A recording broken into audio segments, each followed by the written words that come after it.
নমস্কার। সংগ্রামী যৌথ মঞ্চের পক্ষ থেকে আপনাদের সকলকে স্বাগত জানাচ্ছি। কতগুলো বিষয় নিয়ে আমরা আজকে এলাম।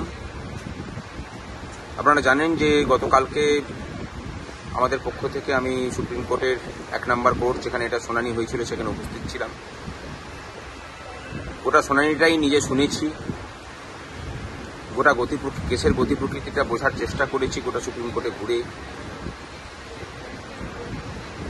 যেভাবে প্রধান বিচারপতি শুরু করেছিলেন তার কথাগুলোও কিন্তু খুব গুরুত্বপূর্ণ।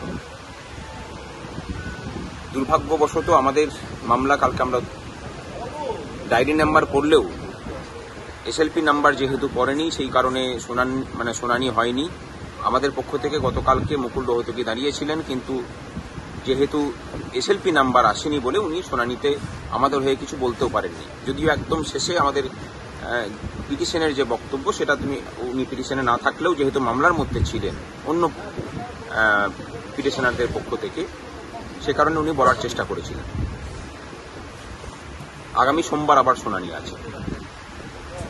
এই মামলাতে যেটুকু গতি প্রকৃতি বুঝতে পারছি, এখানে আমরা যারা যোগ্য প্রার্থীদেরকে রিপ্রেজেন্ট করছি বা যারা মনে করছি যে আমরা যোগ্য, তাদের বাঁচার একটাই উপায়, সেটা হলো পর্ষদ যদি এই পৃথকীকরণের কাজটা করে দেয়। পর্ষদের হাতে যে সেটা নেই, এসএসসি যদি সেই কাজটা করে দেয়। এসএসসির কাছে তথ্য যে নেই সেটার কিন্তু নয়ই একদম। আমাদের কাছে প্রমাণ আছে যে সিবিআই সমস্ত তদন্তভার হাতে নামার পরে, সিবিআই তার তদন্ত অনেকটা গড়িয়ে যাওয়ার পরেও 11-12 চাকরি প্রার্থী যারা চাকরি পাননি তাদেরকে তাদের ওএমআর শিট দেওয়া হয়েছে। এই তথ্য আমাদের কাছে আছে। গ্রুপ সি এর ক্ষেত্রেও তাই। তাহলে তথ্য যে আছে সেটা তো একদম নিশ্চিত। তথ্য যদি থাকে তাহলে সেই তথ্য বের করে এই যে চাকরি করছেন 26,000, তাদের মধ্যে কারা যোগ্য কারা অযোগ্য সেটা বলতে অসুবিধা কোথায়? সেটা তো বলে দিলেই পারেন।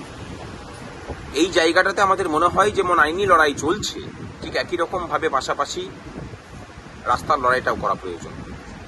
এবং এই রাস্তার লড়াইয়ের জন্য আগামীকাল অর্থাৎ 1 মে 2024 সাল বেলা 12টার সময় আমরা শহীদ মিনারে সংগ্রামী যৌথ মঞ্চের যে অবস্থান মঞ্চ, সেখানে আপনাদের সকলকে ডাক দিচ্ছি। আসুন আলোচনা করে আমরা আন্দোলনের এমন কিছু সিদ্ধান্ত নিই যা করে সরকারকে অন্তত বাধ্য করা যেতে পারে। সরকারকে বাধ্য করলেই এসএসসিও বাধ্য হয়ে সেই তালিকা করে দিতে পারে। আদালত কিন্তু এই পৃথকীকরণের কাজ করতে পারে না, এটাকে সবাইকে আগে বুঝতে হবে। আমরা তো কিছু প্রস্তাব নিশ্চয়ই নিয়েছি, সেই প্রস্তাব আপনাদের সামনে দেব। আপনারা যদি সহমত পোষণ করেন তাহলে আগামী পরশু থেকেই সেই আন্দোলনের যে রূপরেখা ঠিক হবে, সেই ভিত্তিতে আমাদের আন্দোলনে নামা হবে। আগামীকাল দেখা হচ্ছে বেলা 12টার সময়।